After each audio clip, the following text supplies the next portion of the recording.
They say you never know the value of something until it's gone. I used to think that was just a cliché, a tired saying people used to comfort themselves after making bad decisions. But now, I understand the weight of those words better than I ever wanted to. Because I had something good, something rare, and I ruined it. His name was Ethan. We met at a friend's party, one of those loud, chaotic events where the music is too loud and everyone's pretending to have more fun than they actually are. But Ethan stood out, not because he was the life of the party, but because he wasn't trying to be. He had this quiet confidence, this calm presence that drew me in like a magnet. By the end of the night, we were sitting on the porch talking about everything and nothing. I remember thinking, this is the kind of guy who could change my life. And he did. Ethan wasn't like anyone I'd ever dated before. He was steady, dependable, the kind of person who always showed up literally and figuratively. He had this way of making me feel safe, like nothing in the world could touch me as long as he was around. For 3 years, we built a life together. It wasn't perfect, no relationship is, but it was good. Solid. We had our routines, our inside jokes, our little traditions that felt like home. But somewhere along the way, I started to take it all for granted. It started with small things. A missed dinner date here, a canceled weekend plan there. I told myself it wasn't a big deal, that Ethan would understand. And he did at first. But then, I met someone else. His name doesn't matter. What matters is how he made me feel. Alive, reckless, like I was 19 again, and the world was full of possibilities. He was nothing like Ethan, and maybe that was the point. It started innocently enough. A few flirtatious texts, a coffee here and there. But things escalated quickly, faster than I expected, faster than I could stop. And before I knew it, I was living a double life, lying to the one person who deserved nothing but the truth. Ethan noticed, of course. He wasn't the type to ignore the warning signs. "You've been distant lately," he said one evening, his voice calm but laced with concern. "Is everything okay?" "Yeah, of course," I lied, avoiding his gaze. "Are you sure?" he pressed. "Because it feels like something's changed." "I'm just stressed," I said, forcing a smile. "Work's been crazy lately." He nodded, accepting my answer, but I could see the doubt in his eyes. The breaking point came on a Thursday night. Ethan had planned a quiet dinner at home, a rare chance for us to reconnect. But I never showed up. I was with him, the other guy. By the time I got home, it was past midnight. Ethan was sitting on the couch, his face pale and drawn. "Where were you?" he asked, his voice quiet but heavy with emotion. "I got caught up at work," I lied, my chest tightening. "At work," he repeated, his eyes narrowing. "Until midnight?" "I had a meeting that ran late," I said, my voice trembling. For a moment, he didn't say anything. He just stared at me, his gaze piercing. And then, quietly, he said, "I know, Claire." My heart stopped. "Know what?" I asked, my voice barely above a whisper. "I know you've been seeing someone else," he said, his voice breaking. "I've known for weeks." I don't remember much of what happened next. There was shouting, tears, accusations flung back and forth like daggers. And then, finally, the sound of the door closing behind me as Ethan walked out. He didn't come back. For weeks, I tried to fix things. I called, I texted, I even showed up at his apartment once, but he wouldn't talk to me. The silence was deafening, and the weight of my guilt was crushing. At first, I told myself it was for the best. Ethan deserved better, someone who wouldn't betray him the way I had. But as the days turned into weeks, I realized how deeply I'd messed up. I'd lost not just my boyfriend, but my best friend, the one person who'd always been in my corner. And now there was no going back. One evening, I found myself sitting on the floor of my apartment, scrolling through old photos on my phone. There we were, smiling and carefree, arms wrapped around each other at the beach, at a concert, on the couch in our tiny living room. I couldn't stop the tears that fell as I stared at those photos, each one a reminder of what I'd thrown away.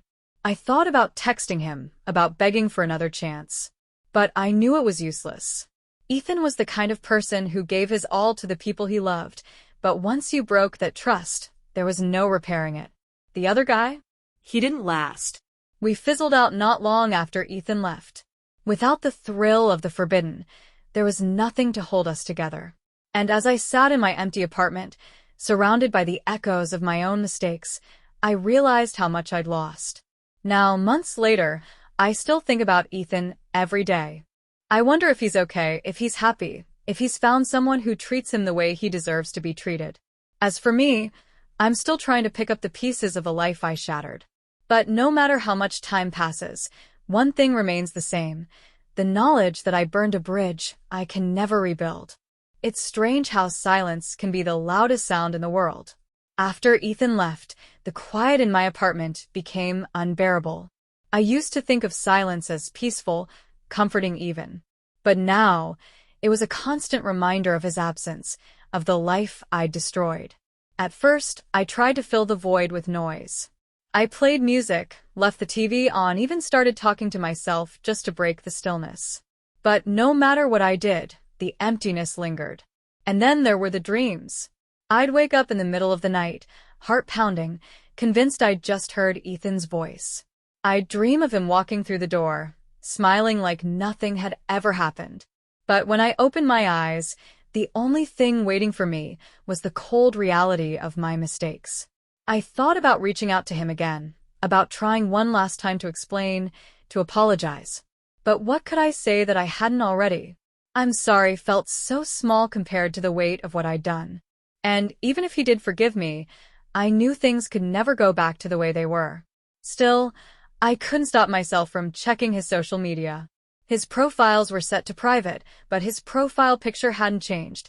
It was still the same photo of him standing on a hiking trail, the sunlight catching in his hair. I wondered if he ever thought about me, if he missed me, if he hated me. One day, I ran into a mutual friend, Sarah, at a coffee shop. "How are you holding up?" she asked, her tone gentle but tinged with curiosity. I hesitated, unsure how much she knew. "I'm getting by," I said finally. "How's Ethan?" Sarah frowned, stirring her coffee. "He's okay, I think. He doesn't really talk about it much. But he seems different." "Different how?" I pressed, my chest tightening. "I don't know," she said, shrugging. "Quieter. More closed off. I think he's trying to move on, but it's hard for him." Her words hit me like a punch to the gut. Ethan had always been the steady one, the strong one. The thought of him hurting because of me was almost too much to bear. Over the next few weeks, I tried to focus on moving forward. I started going to therapy, something I should have done years ago, and began unpacking the choices that had led me here. "I think I was scared," I told my therapist one day. Ethan was so steady, so solid, and I felt like I didn't deserve him. "Why do you think that is?" she asked, her tone calm but probing. I shrugged, tears welling up in my eyes. "I don't know. Maybe because he was everything I wasn't. Patient, kind, loyal. And I was always looking for something more, even when I didn't know what it was." "That's something we can work on," she said, offering me a small, encouraging smile. As I worked through my feelings, I began to see the patterns that had shaped my choices. My tendency to run when things got hard. My fear of vulnerability. My inability to sit with discomfort. It wasn't an easy process, and there were days when I wanted to quit, to retreat back into the safety of denial. But I forced myself to keep going, to face the parts of myself I'd spent so long avoiding. Months passed, and slowly, I began to feel like I was making progress. I wasn't healed, not by a long shot, but I was starting to understand myself in a way I never had before. One evening, as I sat on my couch journaling, I found myself writing a letter to Ethan. "Dear Ethan, I don't know if you'll ever read this, but there are things I need to say, even if you never hear them. First, I'm sorry. I know I've said it before, but I need you to know how deeply I mean it. I'm sorry for betraying your trust, for hurting you in ways you didn't deserve. Second, thank you. Thank you for loving me when I couldn't love myself, for being patient and kind, even when I didn't appreciate it. I know I can't undo the damage I've caused. I know I can't go back. But I want you to know that I'm trying to be better, not for you, but because of you. You showed me what love should look like, and I'll carry that with me for the rest of my life." I hope you find happiness, Ethan. I hope you find someone who loves you the way you deserve to be loved. And I hope, someday, you can forgive me. I didn't send the letter. I folded it up and tucked it into a drawer, knowing that it wasn't meant for him. It was meant for me. One day, as I walked through the park near our old apartment, I saw him. Ethan was sitting on a bench, a book in his hands and a cup of coffee beside him. He looked peaceful, content in a way that made my heart ache. I thought about walking over, about saying hello, but I stopped myself. He deserved peace, and I wasn't sure my presence could give him that. So I turned and walked away, tears streaming down my face. As I left the park, I realized something. I couldn't go back to the life I'd had with Ethan, but I could carry the lessons I'd learned with me as I moved forward. I couldn't change the past, but I could decide what kind of person I wanted to be in the future. And maybe, just maybe, that was enough. The hardest part about moving forward wasn't the loneliness. It wasn't even the guilt. It was the memories, the constant reel of what-ifs that played in my mind every time I had a quiet moment. What if I'd chosen differently? What if I'd been braver, more honest? What if I'd never met him? The other guy? These questions didn't have answers, but that didn't stop them from haunting me. I poured my energy into self-improvement, trying to piece together the fragments of who I'd been before everything fell apart. Therapy helped, but it also forced me to confront uncomfortable truths about myself. You keep saying you didn't deserve Ethan, my therapist pointed out one day. Why do you believe that? Because he was good, I said quietly. He was so good and I wasn't. And what does being good mean to you? She asked. I thought about it for a long time before replying. It means being selfless. Kind. Trustworthy. Everything I wasn't. She tilted her head, studying me. Do you think people are born that way, or do you think it's something they choose to be? The question lingered with me long after the session ended. Around this time, I started volunteering at a local shelter. It wasn't a grand gesture or some dramatic attempt at redemption. I just needed something to pull me out of my own head, to remind me that the world was bigger than my mistakes. I spent hours sorting donations, serving meals, and talking to people who'd lived through far harder things than I ever had. It was humbling, and for the first time in months, I felt like I was doing something that mattered. One evening, as I packed up for the night, a woman named Janice, who ran the shelter, stopped me. You've been coming here a lot, she said, her tone kind but curious. What brought you to us? I hesitated, unsure how much to share. I guess I'm trying to figure some things out, I said finally. She smiled, a knowing look in her eyes. Well, whatever you're looking for, I hope you find it. Weeks turned into months, and slowly, I began to feel a sense of balance returning to my life. I wasn't healed, but I was learning to live with the weight of my choices without letting them crush me. But then, one evening, everything shifted. I was walking home from the shelter when I heard someone call my name. I turned and saw Ethan standing a few feet away, his hands shoved into the pockets of his coat. Hi, he said, his voice calm but guarded. For a moment, I couldn't speak. Seeing him again, so unexpectedly, was like a punch to the chest. Hi, I managed, my voice trembling. We stood there in awkward silence for a few seconds before he spoke again. I didn't expect to see you here. I volunteer at the shelter down the street, I said quickly. He nodded, his expression unreadable. That's good. How are you? I asked, desperate to fill the silence. I'm okay, he said. I'm getting by, I admitted. Another pause. Then, quietly, he said, You look different. Different how? I don't know, he said, his eyes searching mine. Calmer, maybe. Lighter. I swallowed hard, unsure how to respond. I've been trying to figure some things out, I said finally. He nodded again, his gaze softening just a fraction. That's good, he said. I wanted to say more, to tell him how much I missed him, how sorry I still was. But before I could find the words, he glanced at his watch. I should go, he said. It was good to see you, Claire. You too, I whispered. And just like that, he was gone. That brief encounter left me reeling. I hadn't expected to see Ethan again, and certainly not like that, calm, kind, but distant in a way that made my chest ache. I spent the next few days replaying the conversation in my head, dissecting every word, every look, every pause. But the more I thought about it, the more I realized something.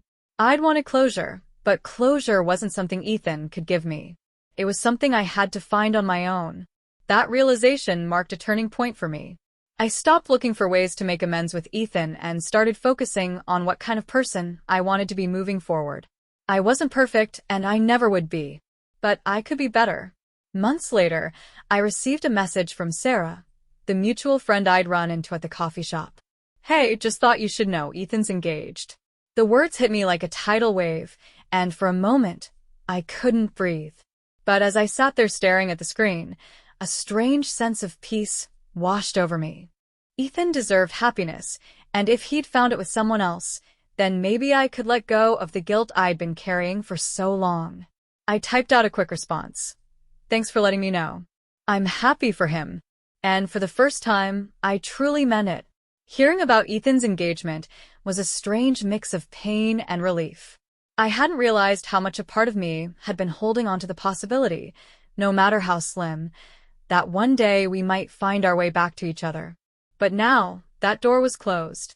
In the days that followed, I found myself reflecting on the life I'd built since Ethan and I had parted ways. It wasn't the life I'd envisioned when we were together, but it was mine. For the first time in years, I felt a sense of control over my own story. The shelter became my sanctuary. Spending time there reminded me of the resilience of people who had faced far greater challenges than my own.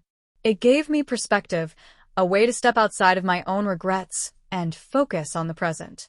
One evening, as I was helping sort donations, Janice approached me with a clipboard in hand.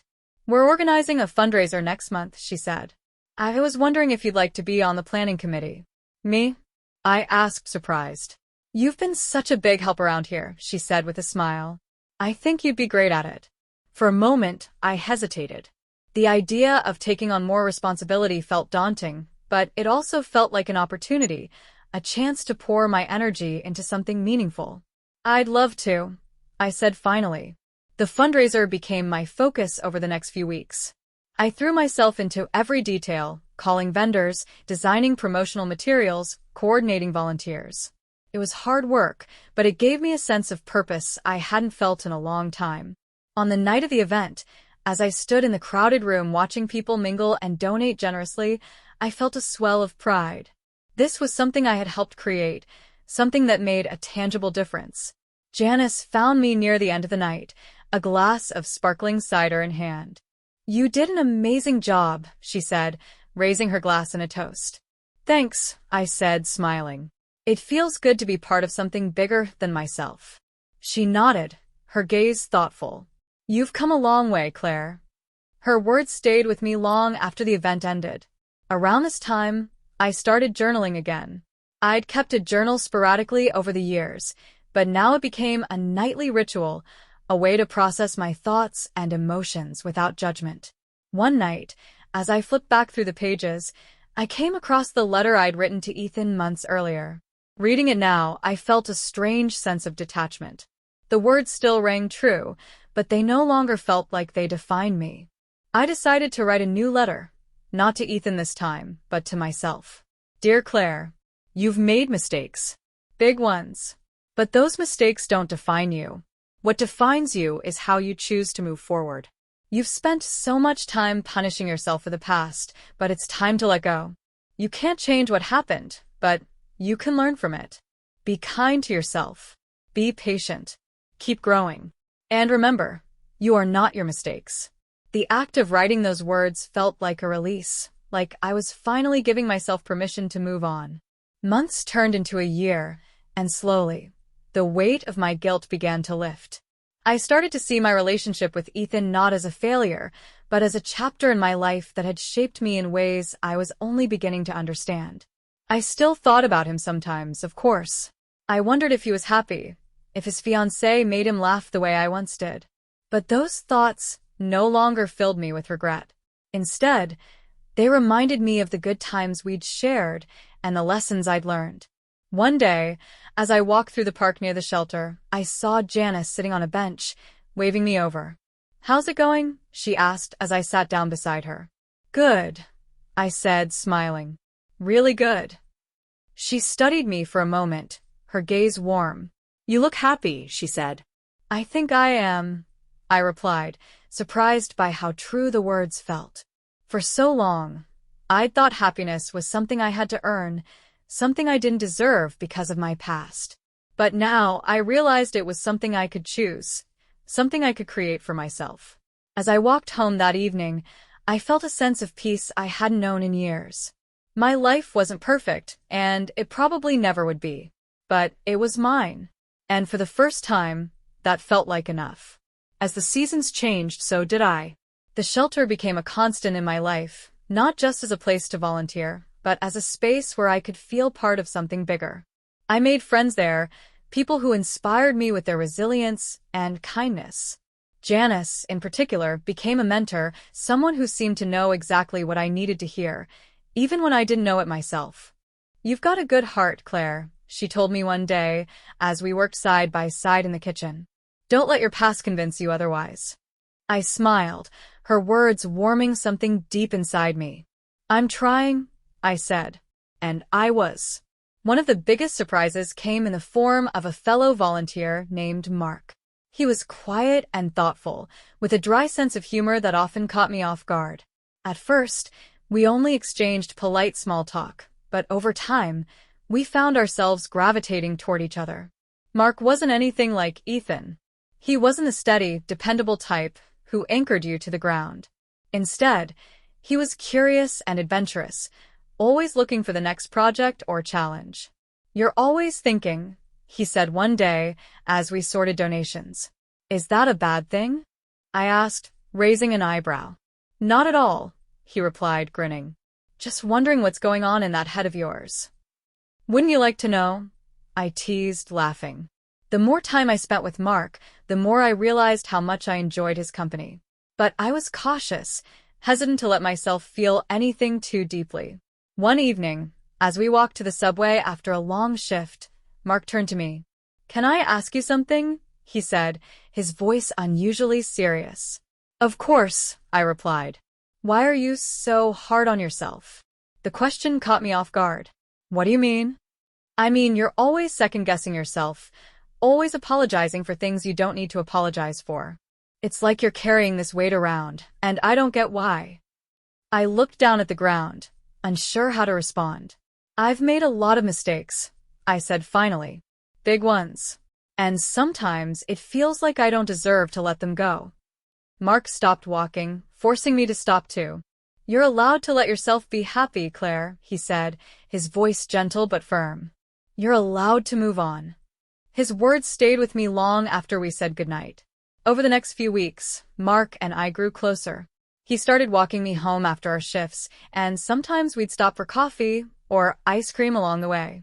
Our conversations ranged from light and playful to deep and introspective, and I found myself looking forward to our time together more than I wanted to admit. But I couldn't ignore the lingering doubt in the back of my mind. Was I ready for this? Was I capable of being in a relationship again without repeating the same mistakes? One evening, as we sat on a park bench sharing a bag of chips, Mark turned to me. "Can I ask you something else?" he said, his tone teasing but curious. "Do I have a choice?" I joked, grinning. "Not really," he replied, laughing. "What's holding you back?" The question hit me harder than I expected. I stared at the ground, trying to find the right words. "I guess I'm afraid," I said finally. "Afraid of getting it wrong again. Afraid of hurting someone the way I did before." Mark was quiet for a moment, then said, "You're not the same person you were back then, Claire. And even if you were, everyone makes mistakes. What matters is whether you've learned from them." I looked up at him, my chest tightening. "I've learned," I said softly. "Then what are you so afraid of?" he asked, his gaze steady. Mark's words stayed with me long after that night. Slowly, I began to realize that the only thing holding me back was my own fear. Fear of vulnerability, fear of failure, fear of letting someone else see the messy, imperfect parts of me. But if I'd learned anything over the past year, it was that growth required courage. One evening, as Mark walked me home, I stopped in front of my building and turned to him. "I like you, Mark," I said, my voice trembling. He smiled, his eyes lighting up. "I like you too, Claire." For the first time in a long time, I let myself believe that I deserved this, that I deserved to be happy. As Mark and I started to build something new together, I couldn't help but think about Ethan. Not with regret, but with gratitude. Our relationship had taught me so much about love, about loss, about the kind of person I wanted to be. Ethan had been a chapter in my life, and though it hadn't ended the way I'd hoped, it had shaped me in ways I would carry forever. One day, as Mark and I walked through the park, he turned to me with a thoughtful expression. "What are you thinking about?" he asked. I smiled, squeezing his hand. "How lucky I am," I said simply. Mark grinned, pulling me closer. "You and me both." For the first time in years, I felt like I was exactly where I was supposed to be. It's funny how life doesn't always give you the ending you expect, but sometimes it gives you exactly what you need. A year ago, I never would have believed I'd be where I am now, happy, grounded, and in a relationship that felt as natural as breathing. Mark wasn't just a partner. He was a friend, a confidant, someone who encouraged me to embrace the person I was becoming. But more importantly, I was finally at peace with myself. The shelter's fundraiser had become an annual event, and as the planning committee gathered in the small office to brainstorm for this year's theme, I felt a sense of pride knowing how far we'd come. "We should do something more interactive," Janice suggested, her eyes lighting up. "Maybe a silent auction or a raffle?" "Or a talent showcase," Mark chimed in, earning a round of laughter from the group. "You're just hoping for free entertainment," I teased, nudging him playfully. "Guilty," he said, grinning. As we left the meeting, Mark slipped his hand into mine. "You're good at this, you know," he said. "At what?" "Bringing people together. Making a difference." I smiled, squeezing his hand. "I've had some good teachers."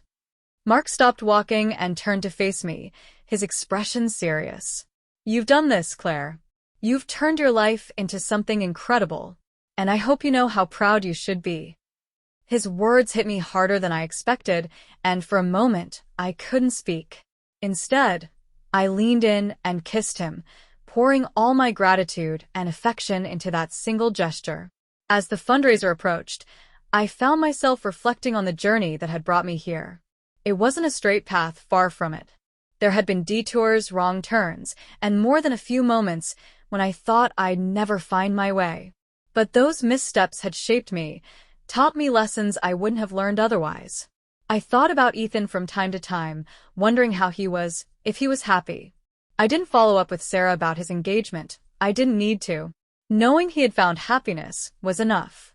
Ethan had been a part of my story, a chapter that ended with more questions than answers. But that chapter had led me to this one, and for that, I would always be grateful. The night of the fundraiser was a whirlwind of activity, guests arriving, speeches being made, donations pouring in. As I stood in the back of the room, watching the event unfold, I felt a wave of pride and gratitude wash over me. "You did it," Janice said, appearing beside me with a glass of sparkling cider. "We did it," I corrected, smiling. She raised her glass in a toast. "To second chances." "To second chances," I echoed, clinking my glass against hers. Later that evening, as Mark and I walked home under the glow of the streetlights, I felt an overwhelming sense of contentment. "This was a good night," he said, his hand brushing against mine. "It was," I agreed, smiling. Mark stopped and turned to face me, his expression soft but serious. "I know this might be a little soon, but I love you, Claire." The words caught me off guard, but only for a moment. "I love you too," I said, my voice steady. It was the first time I'd said those words since Ethan, and it felt like crossing a bridge I hadn't known I needed to cross. Life wasn't perfect, but it wasn't supposed to be. It was messy and complicated, filled with moments of doubt and uncertainty. But it was also beautiful, full of love and growth and the possibility of new beginnings. For so long, I defined myself by my mistakes, by the bridge I'd burned and the person I'd hurt. But now I saw myself differently, not as someone who was broken, but as someone who had chosen to rebuild. And in that rebuilding, I'd found something even better than what I thought I'd lost. As Mark and I continued down the street, hand in hand, I looked up at the stars twinkling above us. For the first time in a long time, I felt like I was exactly where I was meant to be.